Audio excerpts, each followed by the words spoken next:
Assalamualaikum warahmatullahi wabarakatuh. Salam sejahtera untuk kita semua. Ketemu lagi dengan channel Pak Cik menuju jalan pulang. Kali ini saya ingin berbagi cerita tentang perjalanan saya masuk sekolah tarekat Majelis Zikir Tarekat Naqsabandi Holidiyah Nusantara. Sebelum saya masuk ke situ,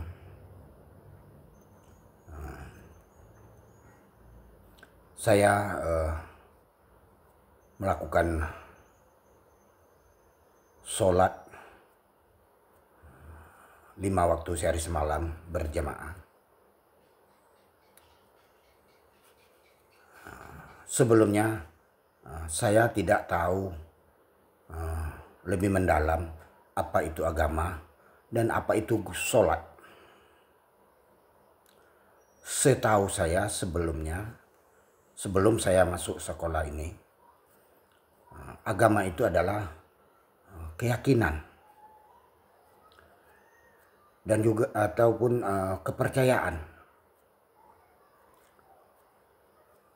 Rupanya tidak bisa cuman dengan demikian. Lebih dari itu. Agama bukan sekedar kepercayaan atau keyakinan, tapi lebih tepatnya ketersambungan kita dengan sang pemilik agama, yaitu Allah Subhanahu wa Ta'ala.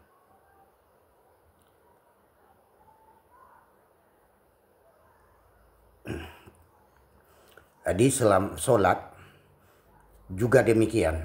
Saya tidak tahu apa itu sholat yang sesungguhnya. Yang setahu saya, sholat adalah wajib. Dan saya telah melakukannya 5 waktu sehari dan semalam. Sebanyak 17 kali, 17 rakaat.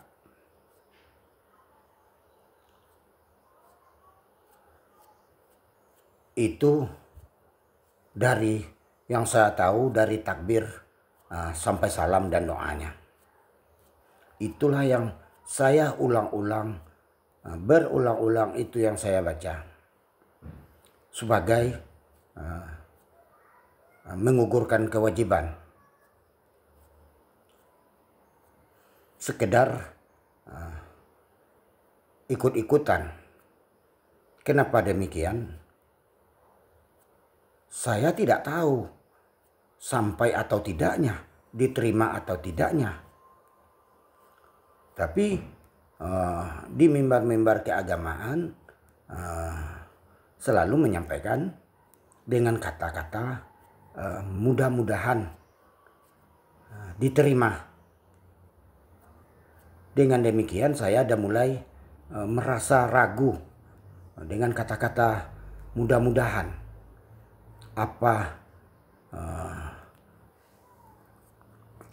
hasilnya dengan yang selama ini saya kerjakan berjamaah dengan rumus mudah-mudahan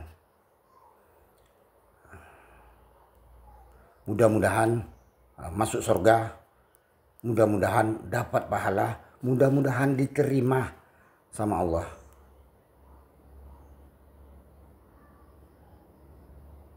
Allah pun setahu saya cuman sekedar nama. Tidak tahu saya siapa yang di sebalik nama itu.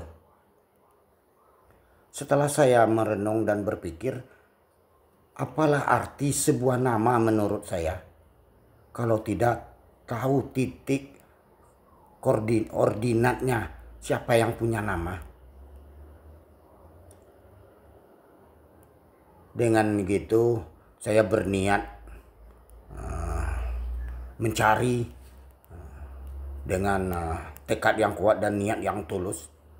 Ketemulah saya di sekolah Majelis Zikir Tarekat Naqsabandi Holidiyah Nusantara ini. Disitulah saya mulai tahu apa itu sholat. Selama ini saya kira sholat itu hanya menyembah dan mendapat pahala dan terus masuk surga.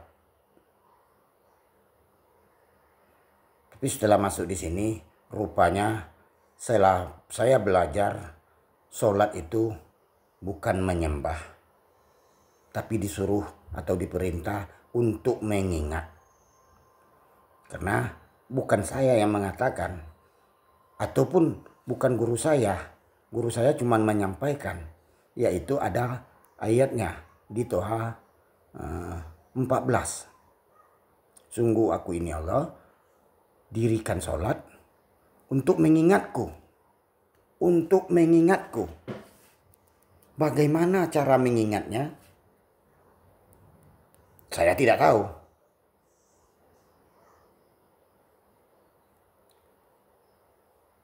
Tapi setelah saya masuk di sekolah ini,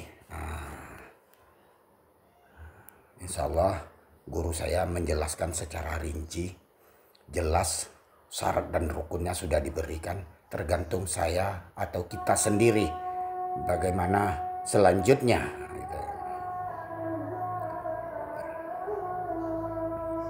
Yang jelas titik fokus kita sudah ada. Kalau di jasmani kita menghadap Ka'bah, betul, pasti menghadap Ka'bah atau kiblat kita. Tapi kita bukan menyembah Ka'bah. Demikian juga dengan ilmu rohani atau ilmu hakikat. Kita menghadap ke guru rohani, tapi bukan menyembah dia. Karena ini wajatuh wajahiyah lillazi fatara samawati wal ard. Itu bukan dibaca, tapi menghadap ke dia. Jadi ada titik fokusnya, jelas.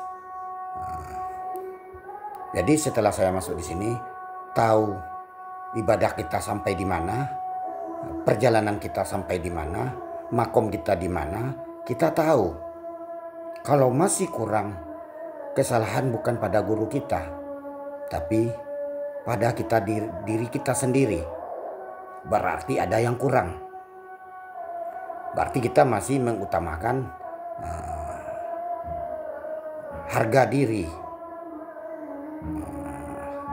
hasrat, ingin, ego yang masih kita pertahankan.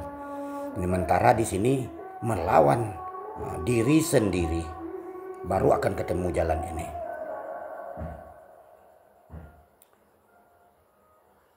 Untuk itu kita seorang murid harus berjuang habis-habisan untuk melawan itu, biar tahu sampai di mana. Berarti ada yang kurang. Tingkatkan lagi. Habis-habisan, mati-matian untuk melawan hawa nafsu atau diri sendiri. Di situ kita akan sampai batas limit itu, yaitu kuantum. Tidak lagi memikirkan tentang hal duniawi, barulah akan hadir dia. La ilaha, tiada lagi muatan, tiada lagi apapun, tiada lagi pekerjaan, anak istri, ego, hasrat, baru dia hadir. Ilallah.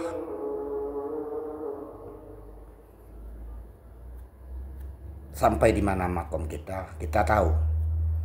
Tersambung atau tidaknya pun kita tahu. Nah, ini sangatlah diutamakan seorang guru yang membimbing kita. Kalau tidak ada guru rohani membimbing, kita tidak akan sampai ke maha rohani. Karena rohani itu tidak ada wujudnya. Tapi setelah menghampiri alam manusia, dia ada wujudnya, yaitu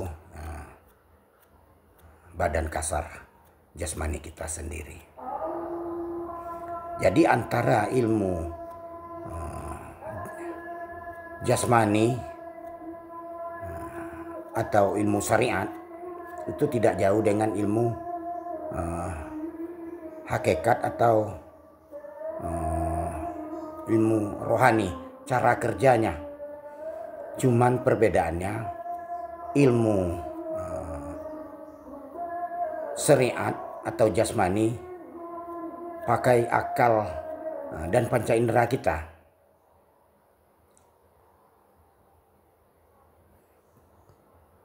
Sementara ilmu rohani atau ilmu hakikat kita memakai hati, kolbu atau roh. Jadi kita aplikasikan ilmu roh kita dengan maharoh. Dengan demikian ada peluang sampai ke maharoh dengan bimbingan guru roh. Ini tentang tarekat Naqsabandi. Ini tentang kebangkitan metodologi tasawuf ilmiah eksakta. Ilahi anta masudi waridoka matlubi. Assalamualaikum warahmatullahi wabarakatuh.